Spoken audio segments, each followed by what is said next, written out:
Otto Neurath was an Austrian philosopher of science, sociologist, and political economist. Before he fled his native country in 1934, Neurath was one of the leading figures of the Vienna Circle. Biography. Neurath was born in Vienna, the son of Wilhelm Neurath, a well-known political economist at the time. Ellen Midjika was his cousin. He studied mathematics in Vienna and gained his Ph.D. in the Department of Political Science and Statistics at the University of Berlin. He married Anna Shapir in 1907. She died as a result of childbirth in 1911, and he married a close friend, the mathematician and philosopher Olga Hahn. Perhaps because of his wife's blindness and then because of the outbreak of war, his son, Paul Neurath, was sent to a children's home outside Vienna, where Neurath's mother lived, and returned to live with both of his parents when he was 9 years old. Neurath taught political economy at the Neue Wiener Handelsakademie until war broke out.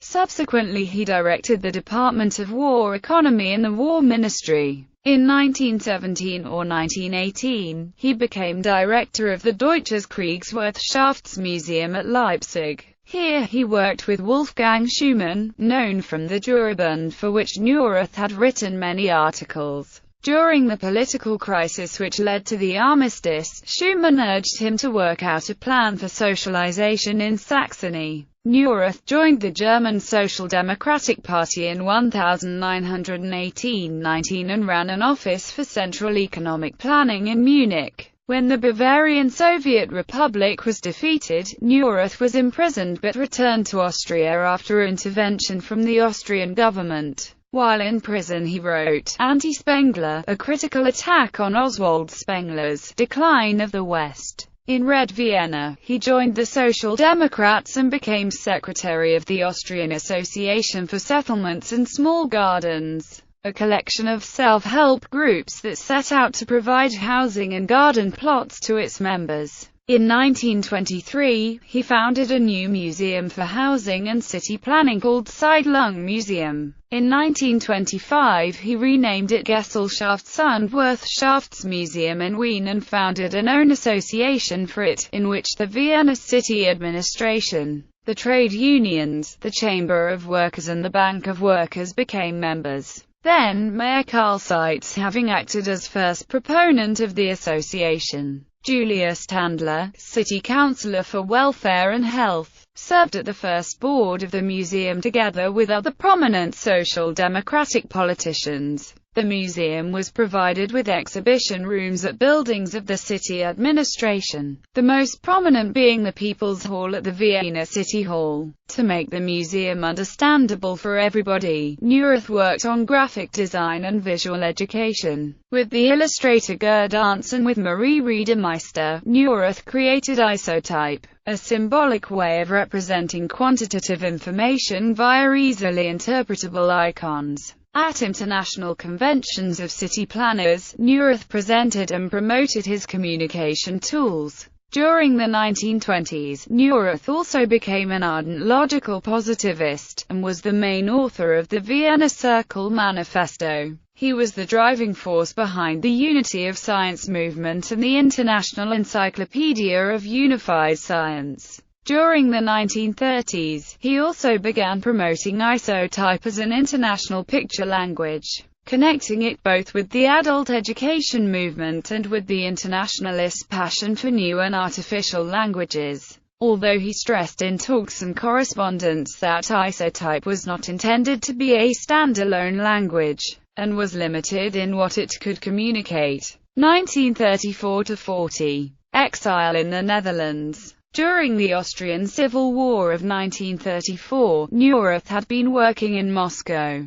Anticipating problems, he had asked to get a coded message in case it would be dangerous for him to return to Austria. As Marie Reidemeister reported later, after receiving the telegram, "Carnap is waiting for you," Neurath chose to travel to The Hague, the Netherlands instead of Vienna, where he could continue his international work. He was joined by Arndt after affairs in Vienna had been sorted out as best they could. His wife also fled to the Netherlands, where she died in 1937. 1940–5. Exile in the British Isles. After the Luftwaffe bombing of Rotterdam, he and Marie Reidemeister fled to England, crossing the Channel with other refugees in an open boat. He and Reidemeister married in 1941, after a period interned on the Isle of Man. In England, he and his wife set up the Isotype Institute in Oxford, and he was asked to advise on, and design isotype charts for, the intended redevelopment of the slums of Bilston, near Wolverhampton. Neurath died, suddenly and unexpectedly, in December 1945. After his death, Marie Neurath continued the work of the Isotype Institute, publishing Neurath's writings posthumously,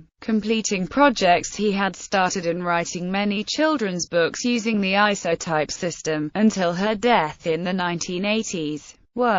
Most work by and about Neurath is still available only in German. However, he also wrote in English, using Ogden's Basic English. His scientific papers are held at the Noord-Hollands Archive in Haarlem. The Otto and Marie Neurath Isotype collection is held in the Department of Typography and Graphic Communication at the University of Reading in England. Philosophy of Science and Language. One of Neurath's later and most important works, Physicalism, completely transformed the nature of the logical positivist discussion of the program of unifying the sciences. Neurath delineates and explains his points of agreement with the general principles of the positivist program and its conceptual basis. The construction of a universal system which would comprehend all of the knowledge furnished by the various sciences, and the absolute rejection of metaphysics, in the sense of any propositions not translatable into verifiable scientific sentences.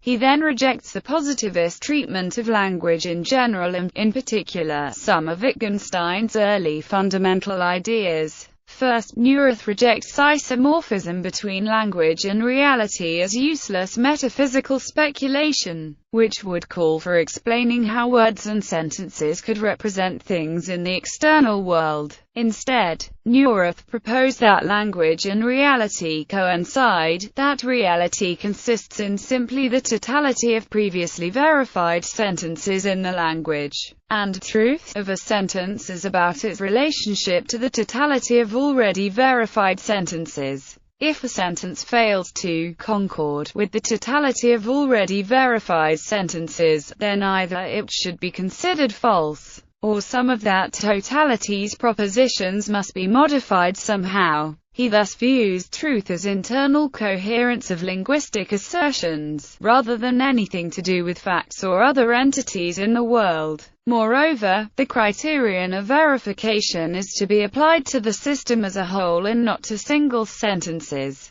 Such ideas profoundly shaped the holistic verificationism of Willard van Orman Quine. Quine's book Word and Object made famous Neurath's analogy, which compares the holistic nature of language and consequently scientific verification with the construction of a boat which is already at sea. We are like sailors who on the open sea must reconstruct their ship but are never able to start afresh from the bottom. Where a beam is taken away, a new one must at once be put there, and for this the rest of the ship is used as support. In this way, by using the old beams and driftwood, the ship can be shaped entirely anew, but only by gradual reconstruction. Stanovich discusses this metaphor in context of memes and memeplexes and refers to this metaphor as a Neurathian bootstrap. Neurath also rejected the notion that science should be reconstructed in terms of sense data, because perceptual experiences are too subjective to constitute a valid foundation for the formal reconstruction of science. Thus, the phenomenological language that most positivists were still emphasizing was to be replaced by the language of mathematical physics. This would allow for the required objective formulations because it is based on spatio-temporal coordinates. Such a physicalistic approach to the sciences would facilitate the elimination of every residual element of metaphysics because it would permit them to be reduced to a system of assertions relative to physical facts. Finally, Neurath suggested that since language itself is a physical system, because it is made up of an ordered succession of sounds or symbols, it is capable of describing its own structure without contradiction. These ideas helped form the foundation of the sort of physicalism which remains the dominant position in metaphysics and especially the philosophy of mind. Economics. In economics, Neurath was notable for his advocacy of ideas like in-kind economic accounting in place of monetary accounting. In the 1920s, he also advocated Vollsozialisierung, that is, complete, rather than merely partial, socialization. Thus, he advocated changes to the economic system that were more radical than those of the mainstream social democratic parties of Germany and Austria. In the 1920s, Neurath debated these matters with leading social democratic theoreticians. While serving as a government economist during the war, Neurath had observed that, as a result of the war, in-kind calculus was applied more often and more systematically than before. War was fought with ammunition and with the supply of food, not with money, i.e., that goods were incommensurable. This convinced Neurath of the feasibility of economic planning in terms of amounts of goods and services, without use of money. In response to these ideas, Ludwig von Mises wrote his famous essay of 1920, Economic Calculation in the Socialist Commonwealth. For Neurath, war economies showed advantages in speed of decision and execution, optimal distribution of means relative to goals, and no-nonsense evaluation and utilization of inventiveness. Two disadvantages which he perceived as resulting from centralized decision-making were a reduction in productivity and a loss of the benefits of simple economic exchanges, but he thought that the reduction in productivity could be mitigated by means of scientific techniques based on analysis of workflows, etc. As advocated by Frederick Winslow Taylor, Neurath believed that socio-economic theory and scientific methods could be applied together in contemporary practice. Neurath's view on socio-economic development was similar to the materialist conception of history first elaborated in classical Marxism, in which technology and the state of epistemology come into conflict with social organization. In particular, Neurath, influenced also by James George Frazer, associated the rise of scientific thinking and empiricism, positivism with the rise of socialism, both of which were coming into conflict with the older modes of epistemology such as magical thinking and theology, the latter of which served reactionary purposes.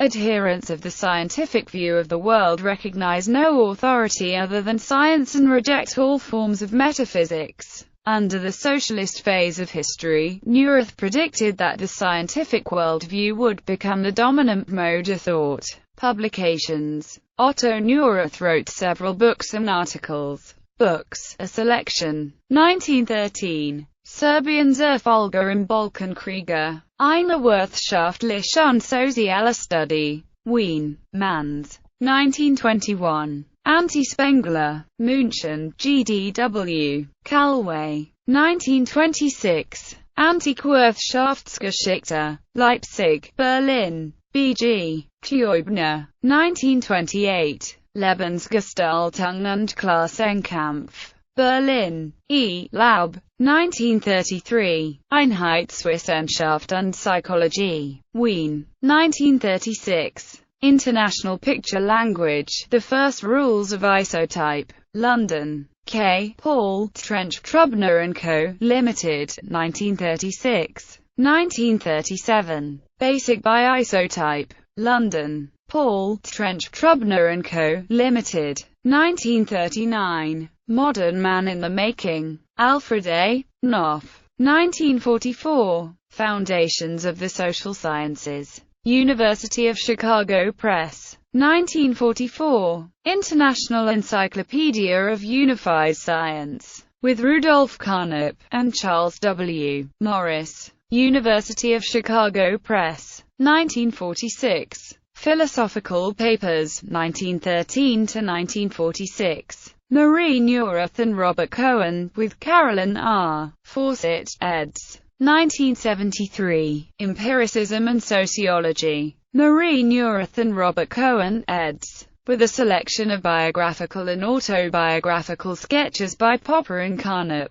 Includes abridged translation of anti-Spengler articles, a selection. 1912. The Problem of the Pleasure Maximum. In Cohen and Neurath, 1983. 1913. The Lost Wanderers of Descartes and the Auxiliary Motive. In Cohen and Neurath, 1983. 1916. On the Classification of Systems of Hypotheses. In Cohen and Neurath, 1983. 1919. Through War Economy to Economy in Kind. In Neurath, 1973. 1920a. Total Socialization. In Cohen and Neurath, 2004. 1920b. A System of Socialization. In Cohen and Neurath, 2004. 1928. Personal Life and Class Struggle. In Neurath, 1973. 1930. Ways of the Scientific World Conception. In Cohen and Neurath, 1983. 1931a. The Current Growth in Global Productive Capacity. In Cohen and Neurath, 2004. 1931b. Empirical Sociology. In Neurath, 1973. 1931c. Physicalismus. In Scientia. Rivista Internazionale di Sintesi Scientifica, 50, 1931, pp. 297-303. 1932. Protocols ATSA. In Erkenntnis, Volume 3, REPR. Cohen and Neurath, 1983. 1935a. Pseudorationalism of Falsification. In Cohen and Neurath, 1983. 1935b. The Unity of Science as a Task. In Cohen and Neurath, 1983. 1937. Die Neue Enzyklopädie des Wissenschaftlichen Empirismus. In Scientia. Rivista Internazionale di Sintesi Scientifica, 62, 1937, pp. 309-320. 1938. The Departmentalization of Unified Science, Erkenntnis 7, pp. 240-46. 1940. Argumentation and Action. The Otto Neurath Nachlass in Haarlem 198, K41. 1941. The Danger of Careless Terminology. In The New Era 22. 145-50. 1942. International Planning for Freedom. In Neurath, 1973. 1943. Planning or Managerial Revolution. The New Commonwealth 148-54. 1943-5. Neurath Carnap Correspondence. 1943-1945. The Otto Neurath Nachlass in Haarlem. 223. 1944b. Ways of Life in a World Community. The London Quarterly of World Affairs. 29-32. 1945a. Physicalism, Planning and the Social Sciences. Bricks Prepared for a Discussion v. Hayek. The 26th of July 1945. The Otto Neurath Nachlass in Haarlem 202 Cape 56. 1945b. Neurath Hayek Correspondence. 1945. The Otto Neurath Nachlass in Haarlem 243. 1945c. Alternatives to Market Competition. The London Quarterly of World Affairs 121-2. 1946a. The Orchestration of the Sciences by the Encyclopedism of Logical Empiricism. In Cohen and Neurath 1983. 1946b. After 6 years. In Synthesis 5-77-82. 1946c. The Orchestration of the Sciences by the Encyclopedism of Logical Empiricism. In Cohen and Neurath 1983. 1946. From Hieroglyphics to Isotypes. Nicholson and Watson. Excerpts. Rother claims that this is in part Neurath's autobiography. Bibliography: Cartwright, Nancy, Cat, Fleck, and T. Ubel, 1996. Otto Neurath, Philosophy Between Science and Politics. Cambridge University Press. Cohen, R. S. and M. Neurath, 1983. Otto Neurath, Philosophical Papers. Rydell, Cohen, S. and T. Ubel, 2004. Otto Neurath, Economic Writings, 1904–1945. Kluwer, Matthew Eve and Christopher Burke. Otto Neurath, From Hieroglyphics to Isotype, A Visual Autobiography, Press, London 2010. Kreutler, Hedwig, 2008. Otto Neurath, Museum and Exhibition Work, Spaces for Communication. Frankfurt, Berlin, Bern, Brussels, New York, Oxford, Vienna. Peter Lang, Internationale Verlag der Wissenschaften. Namath E. and Stadler, F. eds. Encyclopedia and Utopia. The Life and Work of Otto Neurath, Vienna Circle Institute Yearbook, Volume 4. O'Neill, John, 2003. Unified Science as Political Philosophy. Positivism, Pluralism and Liberalism, Studies in History and Philosophy of Science. O'Neill, John, 2002, Socialist Calculation and Environmental Valuation. Money, Markets and Ecology, Science and Society, LXVI, 1. Rother, Paul, 1946, From Hieroglyphs to Isotypes.